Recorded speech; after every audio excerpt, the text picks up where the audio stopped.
alamin. Selamat memasuki tahun baru Hijriah 1448 dan tepatnya hari ini Masya Allah Tabarakallah kemarin diputuskan 1 Muharram adalah hari Rabu tanggal 17. Meskipun di kalender bertuliskan 16 untuk liburnya, tapi sebenarnya 1 Muharramnya di hari Rabu.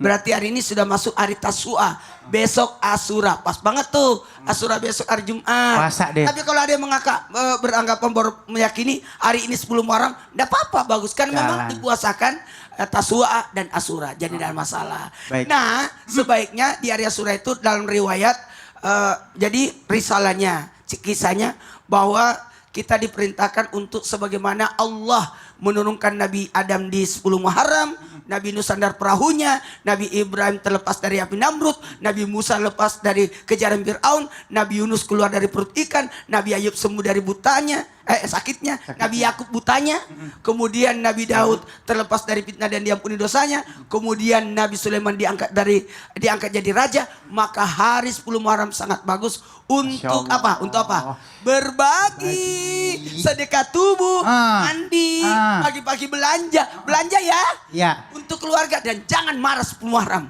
Tahan emosinya. Ya. Karena itu bisa patokan untuk setahun. Masya Allah. Jangan pelit. Kita bahas apa sih hari ini? Kita masih masuk dalam tema kita yang sangat luar biasa. Ya, gemesin banget tema kita nih ya. Oh, ternyata ini wanita dan isi pikirannya. Kita mau lihat dulu nih ya. Ini masih ada tema yang istilahnya akan mewakili buat kita semuanya. Kita mau lihat dulu nih. Harus disamperin dulu baru pulang. Emang kemana lakinya? Kita lihat yuk. Ibu, boleh berdiri, Bu? Ini mantap. Ini istrinya mantap kalau yang begini. Saya boleh mau mencoba meramal Ibu? Aduh. Iya, maaf Bu, boleh lihat telapak tangannya? Kalau saya lihat dari telapak tangan Ibu, kayaknya Ibu nih sering nyuci pagi ya Bu? Ya, nyuci pagi. Gila. Nah. Kenapa emang kapalan semua ini? Bukan. Jadi kalau ini udah bukan benang di telapak ini Bu. Agak ruwet ya. Kusut ya Bu. Enggak. Saya bisa ngebaca Ibu kayaknya punya anak gadis ya. Iya. Ada Ibu? Mau dijodohin nggak? Ya, elah. Nyong. Ini mah udah pasti jelas gampang dibaca pikirannya. Nyong sudah punya Nabila. Ngapain mau dijodohin sama siapa? Sama Pak Ustadz. Allah. Sama saya. Mendingan gue yang baca pikiran lo. Lah boleh. Ibu duduk, Bu. Ya makasih ya Bu. Oke. Saya mau dibaca. Waduh, parah banget nyong. Ngapa? Astagfirullahaladzim. Ngapa sih? Allahu la ilaha illa wahil qayyum. Ini apa yang gue mau baca kagak ada pikirannya lu hidup. masa saya nggak ada pikirannya Ustadz. Jadi lontang-lantung aja ya. Dong. Saya lagi nyari sinyal ini. Iya. Emang apa namanya kalau ngomongin masalah ngebaca pikiran gak semua orang bisa cepat ngebaca pikiran orang lain ya. Nah ini istilahnya yang namanya dalam hidup namanya pikiran kan berkembang terus. Betul. Keinginan juga berkembang terus. Betul. Jadi kadang-kadang walaupun hidup barengan tapi keinginan beda-beda. Yeah. Nah ini ya kenapa kalau laki-laki itu ya susah ngebaca pikiran orang lain. Terutama pasangan hidupnya. Tapi kalau misalnya perempuan ngebaca pasangannya cepet gampang. Bener gak Bu? Benar. Begitu ngeliat mukanya, lagi marah nih. Itu. Ya, begitu ngeliat dia, susah nih. Wah, itu dari lama kalau itu. Bisa pakai dilihat. Ya, kenapa ya? Kenapa kalau perempuan lebih paham tentang hal itu? Oke, kita langsung aja minta ilmunya Ustadz Maulana nih. Udah kebayang nih ya. Silakan Ustadz.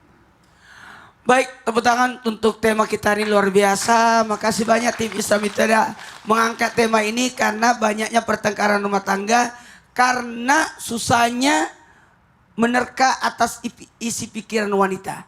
Sementara wanita luar biasa jagonya. Paling pertama kita harus sampaikan bahwa hanya Allah yang tahu. Hanya Allah yang tahu. Apa yang keluar dari mulut itu dicatat malaikat. Tapi apa yang ada dalam hati kita tidak dicatat malaikat. Artinya semua yang keluar dari mulut itu dicatat. Mohon maaf tanpa menggurui. Atas apa yang kamu duga-duga. Ketika engkau ucapkan dari mulut itu namanya menuduh.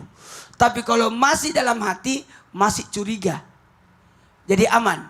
Maka ada kalanya atas apa yang kita pikirkan jangan keluarkan dulu. Karena tidak ada yang tahu sebenarnya. Yang tahu al-gaib itu hanya Allah Subhanahu wa taala. Makanya ada namanya sangka baik. Amin.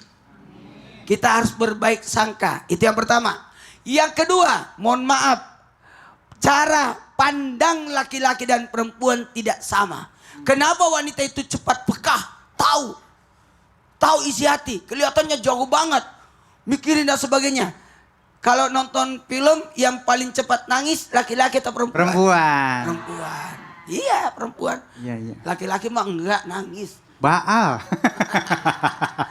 Mohon maaf tanpa menggurui, hanya mengingatkan. Perempuan cara berpikirnya pakai hati. Laki-laki pakai logika. Betul tidak? Iya. Makanya wanita saksinya harus 4, laki-laki cuma 2. Iya. Kenapa? Minta persaksiannya pun seperti itu. Karena wanita peka. Makanya mudah ditipu, mudah di-PHP-in wanita itu. Gampang dihipnotis perempuan itu. Betul tidak? Oh. Makanya nanti kelak Dajjal datang, masukkan ke rumah wanitamu. Karena yang paling mudah ditipu adalah wanita. Iya, paling mudah ditipu.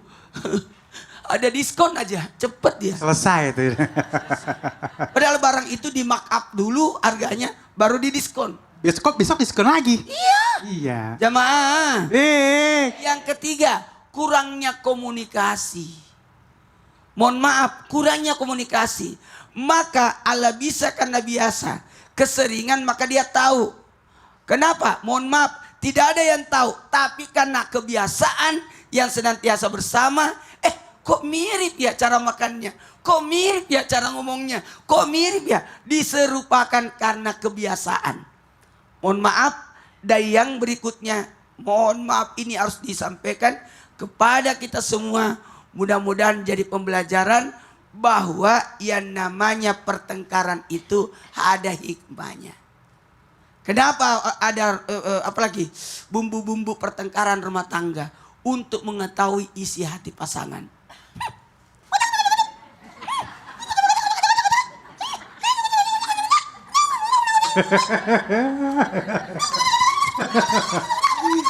Iya.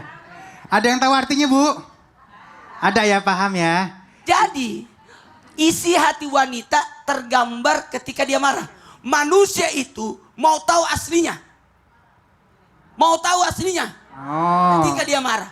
Oh. Mau tahu isi hatinya. Hei, sendal. Iya, sendal. Aduh, kagak ketangkap TV lagi tuh sendal. Jadi marah-marah itu, jadi ada kalanya ketika orang marah itu tanda cinta. Masya Allah. Seorang wanita marah kepada suami, tanda kasih sayangnya. Marahnya suami kepada istri, itu tanda tanggung jawabnya. Maka suami yang tidak ada perhatiannya disebut adayus. Adayus. Istrinya dibonceng orang, nggak ada marah-marahnya. Iya. Istrinya bertemu sama orang, nggak ada marah-marahnya. Iya. Harus, makanya cemburu itu tanda cinta. Masya Allah. Cemburu itu tanda? Ya, tepuk tangan dulu. Tapi kagak boleh berlebihan cemburunya. Ya. Jadi cemburu boleh, tanda cinta. Kalau nggak ada cemburu-cemburunya, kita kudu curiga nih. Wah, jangan-jangan. Iya. Nyong, Ya, Pak Ustadz. tiba-tiba nih, Kenapa? istri yang biasanya dasteran mulu di rumah nih ya. Iya. Tiba-tiba dandan. Gimana tuh biasanya tuh? Nah, saya pernah itu ngalamin Pak Ustadz. Oh ya? Jadi istri saya kan biasa pakai daster. Terus dandan cakep. Cakep. Suami kan ya berhak aja nanya ya. Iya. Nah, saya nanya begini. Baby. Itu manggil bini tuh. Manggil tetangga. Ya bini kan ini lagi ngomongin bini. Enggak, kalau misalnya lu manggil bini baby, Baby. bini lu manggil lu apa? Bebek. biasanya. Bebek. Baby dan bebek gitu. Dia nanya begitu kan. Baby mau kemana cantik banget. Dia jawab katanya. Gue mau ngelenong. Lah jadi marah Pak Ustadz. Jadi saya sebagai laki serba salah. Saya tanya marah, kagak ditanya marah. Oh pas berarti, mau kemana lu? Lu cakep-cakep, mau Iya, ngelenong. mau ngelenong. Harus kan jawab yang bener ya Pak Ustadz. Iya. Yang bener apa? Ya, jawab aja apa mau kondangan, apa mau ke mall kan bis enak. Dia jadi marah katanya. Aduh. Ngelenong. Siapa bentar, tahu dia bentar. emang dandannya Ada bukan apa? mau Ada apa? kemana-mana. Tenang. Sebelah sini. Ih, percis begini bini saya nih. Apanya? Bajunya. Bajunya yang dipakai. Kenapa? Saya mau menyenangkan hati suami. Oh jawabannya biasanya begitu.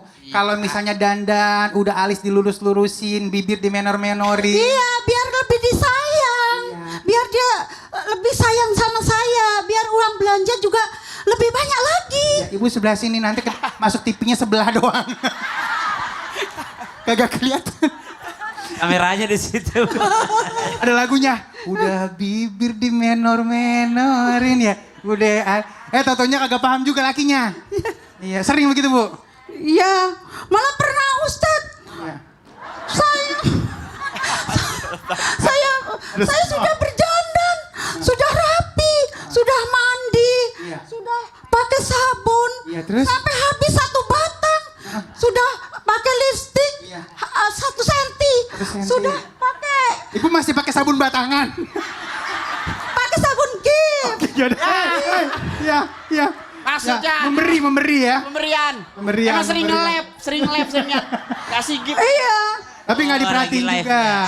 tapi dia bilang kok masih bau bawang katanya, Aduh. kok masih bau terasi katanya. Iya. Karena ibu harus masak. Iya. Iya. Untung aja saya. Untung saya Untung baunya apa? minyak tawon saya. Apaan? Minyak tawon saya emang nggak Bukan bau minyak bawang. tawon. Minyak duyung. Yaudah, Ustadz, ini kadang-kadang seorang laki-laki ini kurang paham atau kurang memberikan apresiasi. Ya. Misalnya bininya lagi pakai cakep banget kamu hari ini. Harusnya gitu Harusnya. ya. Ini perlu nggak sih seperti itu sebagai seorang laki-laki? Ya. Silakan, yuk. Si Bu ya. Ya Allah.